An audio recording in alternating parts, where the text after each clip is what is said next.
नमस्कार दोस्तों, ये डाइस का पार्ट नंबर 2 है। पार्ट नंबर 1 हमने क्लियर कर लिया था डाइस का, ठीक है। आप देख सकते हो डाइस का पार्ट नंबर 1। डाइस का जो पार्ट नंबर 2 है उसके अंदर एक तो चीज़ रहती है हमारे पास में कि अगर आपको कोई भी डाइस दे दी और डाइस के अंदर क्वेश्चन मार्क है तो क्वेश्चन मार्क कैसे सोल्व होते हैं, ठीक है। यहाँ पे 2 क्वेश्चन लिखे हैं मैंने। यहाँ पे फर्स्ट क्वेश्चन तो हमारे पास में ये है और यहाँ पे क्वेश्चन मार्क की जगह क्या आएगा हमें ये बताना है और इसके ऑप्शन यहाँ पे गिवन है। First option, second, third and fourth, 4 option given है। सेकंड क्वेश्चन फिर ऐसा ही है, सेम क्वेश्चन है लगभग आपका। यहाँ पे क्वेश्चन मार्क है, हमें ये बताना है क्वेश्चन मार्क की जगह क्या आएगा। इसके ऑप्शन यहाँ पे 4 गिवन है, first, second, third and fourth, ठीक है। तो बच्चों एग्जाम के अंदर ना कई बार क्वेश्चन मार्क वाले ऑप्शन जरूर आते हैं एग्जाम में। इससे पहले पार्ट नंबर 1 के अंदर हमने डाइस का जो पार्ट नंबर 1 था उसके अंदर में डिस्कस किया था कि किसी एक दूसरे के अपोजिट कैसे निकालते हैं, ठीक है।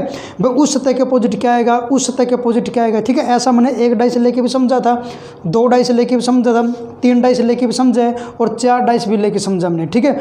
तो यहाँ पे जो कॉन्सेप्ट हमारे पास में, यहाँ पे कॉन्सेप्ट ये निकालना है कि यहाँ पे क्वेश्चन मार्क की जगह क्या आएगा, ठीक है। तो क्वेश्चन मार्क वाले जो फिल करने होते हैं जो बच्चों ऑप्शन, वो आपको कैसे फिल करेंगे, या तो ऑप्शन से निकालो आप या बिना ऑप्शन से, दोनों मेथड हमारे पास में। जैसे 3 डाइस गिवन है तो आपने क्या करना है, यहाँ पे आपने ये करना है कि यहाँ पे जैसे हमें ए और बी तो आएगा नहीं ऑप्शन में यहाँ पे, क्यों, क्योंकि ए और बी तो यहाँ पे गिवन है। क्वेश्चन मार्क की जगह ए और बी नहीं हो सकता। क्यों नहीं हो सकता, क्योंकि ए और बी तो साइड में लिख रखा है और किसी भी डाइस की जो 6 सतह होती है उसके ऊपर कोई भी नंबर या कोई भी अल्फ़ाबेट रिपीट नहीं होता, ठीक है। तो ए और बी तो क्वेश्चन मार्क की जगह नहीं आ सकता। यहाँ पे ऑप्शन के अंदर बच्चों यहाँ पे तीसरा ऑप्शन दे रखा है, ए दे रखा है, यहाँ पे क्या दे रखा है, बी दे रखा है। तो मैंने ऑप्शन को एलिमिनेट कर दिया। बी ए और बी तो आ नहीं सकता क्योंकि ए और बी तो यहाँ पे लिख रखा है, तो ए और बी का तो क्या हो गया, कैंसिल हो गया। उसके बाद में यहाँ पे फिर क्या हो सकता है बच्चों, क्वेश्चन मार्क की जगह सी भी हो सकता है या डी भी हो सकता है, ऑप्शन के अंदर गिवन हमारे पास में। तो आपने फिर ये करना है कि यहाँ पे सी आएगा, डी आएगा, कैसे आंसर आएगा। अब क्या करो, इन दोनों के ऊपर वामावर्त का नियम लगाओ, ठीक है। वामावर्त का नियम कैसे लगता है पार्ट नंबर 1 के अंदर समझा चुका हूं मैं। वामावर्त का नियम लगाओगे, यहाँ पे सबसे पहले कॉमन क्या बच्चों, डी है, तो सबसे पहले डी लिखा, डी के बाद में ए आता है और ए के बाद में बच्चों क्या आएगा, सी आएगा। इसी प्रकार यहाँ पे लिखोगे डी, डी के बाद में यहाँ पे क्या आएगा बच्चों, ई, और ई के बाद में यहाँ पे क्या आएगा बच्चों, एफ आएगा, ठीक है। यहाँ पे लेके मैंने एंटी क्लॉकवाइज रूल लगाया है, डी कॉमन लेके एंटी क्लॉकवाइज रूल लगाया है और यहाँ पे मैंने लिख दिए, ठीक है। तो फिर मैंने आपको बताया था ये एक दूसरे के विपरीत होते हैं, सी के विपरीत एफ, एफ के विपरीत सी, ए के विपरीत ई के विपरीत ए, और उसके बाद में डी के विपरीत कभी भी बच्चों डी नहीं होता। जो बच गया वो आएगा और बच गया क्या बच्चों, यहाँ पे बच गया हमारे पास में बी। इसका मतलब डी के विपरीत बी होएगा और बी के विपरीत क्या आएगा बच्चों, डी होएगा, ठीक है। तो इसका बेनिफिट क्या है निकालने का, इसका बेनिफिट ये बच्चों, ये अपोजिट हम इससे मैच करके देखेंगे और इससे हमारे ऑप्शन एलिमिनेट होंगे। जैसे हमारे पास में यहाँ पे ए है तो ए, यहाँ पे तो ए के विपरीत मतलब नीचे की साइड में जो सतह में दिखाई नहीं दे रही उस वहाँ पे क्या आएगा, तो ए के अपोजिट तो ई है, तो इसका मतलब नीचे की तरफ बच्चों क्या आएगा, ई आएगा। अगर ऑप्शन के अंदर ई है तो काट दो आप, क्यों, क्योंकि ई की जगह नीचे है तो यहाँ पे ई नहीं आ सकता। ऐसे हम एलिमिनेट करेंगे ऑप्शन को, तो ई ऑप्शन में है ही नहीं बच्चों, ठीक है। चलो आगे देखते हैं हम यहाँ पे कि इस साइड में हमारे पास में बी है तो बी के अपोजिट मतलब इस साइड जो हमें सतह दिखाई नहीं दे रही वहाँ पे क्या आएगा, तो बी के अपोजिट क्या होगा बच्चों, डी होगा। तो बी यहाँ पे है तो डी की जगह कहाँ पे होगी बच्चों, यहाँ पे होगी। डी तो आपके इस साइड में होगा जो सतह में दिखाई नहीं दे रही। अगर ऑप्शन के अंदर डी है तो डी भी काट दो, क्योंकि डी नहीं आएगा क्योंकि डी की जगह यहाँ पे है। तो ऑप्शन के अंदर डी अब की बार गिवन है तो ऑप्शन नंबर सेकंड बी भी कैंसिल हो जाएगा। तो जैसे हमारे पास में 3 ऑप्शन एलिमिनेट हो गए, ठीक है। ए और बी तो पहले एलिमिनेट हो गया था। जब हमने विपरीत निकाले तो विपरीत निकालने के बाद में हमारे पास में डी ऑप्शन नंबर जो डी आपका बी वाला जो ऑप्शन है वो भी कैंसिल हो गया। तो 3 ऑप्शन एलिमिनेट होने के बाद में सिर्फ एक ऑप्शन बचा हमारे पास में, कौन सा बच्चों, ए वाला। तो इसका मतलब यहाँ पे फिर क्या आएगा बच्चों, सी ही आंसर आएगा हमारे पास में, ठीक है।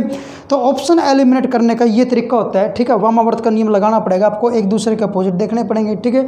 तो यहाँ पे 3 ऑप्शन आपके एलिमिनेट हो गए, जो ऑप्शन बचा आपका वो क्या हो गया, आपका आंसर हो गया, ठीक है। ये क्वेश्चन जो मैंने यहाँ पे लिखा है सेकंड क्वेश्चन बच्चों, यहाँ पे कई बार ऐसा होता है कि आपने ऑप्शन एलिमिनेट कर दिए और ऑप्शन एलिमिनेट करने के बाद में कई बार 2 ऑप्शन एलिमिनेट हो जाते हैं और 2 नहीं होते हैं। ये क्वेश्चन ऐसा है, तो इसके अंदर हम ऑप्शन एलिमिनेट करेंगे ना, तो 2 ऑप्शन बचेंगे और 2 ऑप्शन बचने के बाद में उन दोनों के अंदर से कौन सा आंसर होगा, वो आंसर कैसे फाइंड आउट करोगे, चलो वो देखते हैं।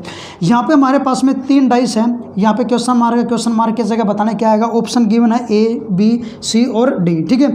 तो सबसे पहले क्या करोगे, पहले यहाँ पे देखो 2 और 3 यहाँ पे है, तो 2 और 3 यहाँ पे तो आ नहीं सकता।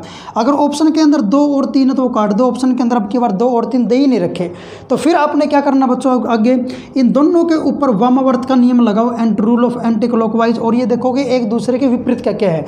यहाँ पे हमारे पास में 6 कॉमन है, तो सबसे पहले इसके लिए लिखो यहाँ पे 6 के बाद में क्या आएगा बच्चों हमारे पास में, अगर उल्टा घूमोगे 3 के बाद में क्या आएगा बच्चों, यहाँ पे हमारे पास में 2, ठीक है। फिर यहाँ पे इसके लिए 6 और 6 के बाद में बच्चों आएगा 1 और 1 के बाद में क्या आएगा बच्चों 5 आएगा। 2 के अपोजिट 5, 5 के अपोजिट 2, 3 के अपोजिट 1, 1 के अपोजिट 3, 6 के अपोजिट 6 नहीं होगा, जो बच गया वो होगा, वो बचा क्या हमारे पास में, सॉरी यहाँ पे 4, ठीक है। तो बच गया हमारे पास में 4, मतलब 4 के अपोजिट 6 और 6 के अपोजिट क्या होगा बच्चों 4 होगा। तो ये अपोजिट हम इसके अकॉर्डिंग मैच करेंगे, फिर देखेंगे ऑप्शन कौन कौन से एलिमिनेट होंगे, ठीक है। तो यहाँ पे 3 है, तो 3 के अपोजिट देखो, 3 के उस साइड में अपोजिट की साइड में क्या आएगा, 3 के अपोजिट है बच्चों 1 है, इसका मतलब 1 की जगह तो है यहाँ पे। अगर ऑप्शन के अंदर 1 है तो आप 1 काट दो, क्योंकि 1 की जगह कहाँ पे बनेगी, 3 के अपोजिट उस साइड बनेगी, तो 1 यहाँ पे नहीं आ सकता। ऑप्शन के अंदर 1 दे भी रखा है तो 1 काट दो, ये ऑप्शन तो हो नहीं सकता, ठीक है। ऐसे हम ऑप्शन एलिमिनेट करेंगे।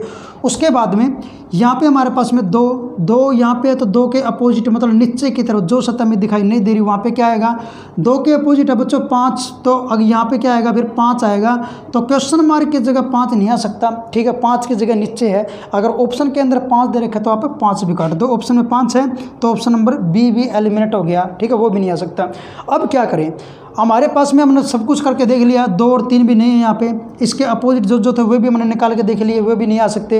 अब इतना करने के बाद में बच्चों पहले वाले प्रश्न के अंदर तो आंसर निकल गया था हमारे, 3 एलिमिनेट हुए थे पहले वाले प्रश्न के अंदर, 1 बच गया था, वही हमारा आंसर था।